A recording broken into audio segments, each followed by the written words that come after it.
Noon mga ka-basic, di ko nga pala natapos yung gawa sa labas, yung Kesame, kasi may tinapos tayo sa loob. So ngayon, tatapusin na natin. Pang-anim na araw nga pala natin dito sa Caloocan. Wow!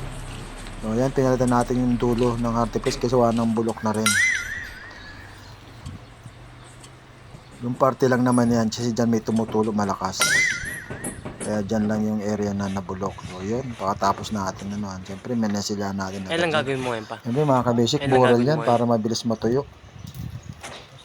Kailangan matapos na natin ngayong araw dahil Monday, dun tayo sa loob. So yun yan, na-primeran ko na ngayon mga ka-basic ng flat latex yan. Siyempre. Ang pang-final coat ko dyan mga ka-basic, quick dry nga pala.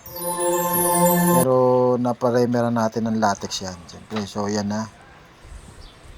Gloss yan mga ka-basic, quick dry enamel. So yun, natapos na natin yung buong labas nila.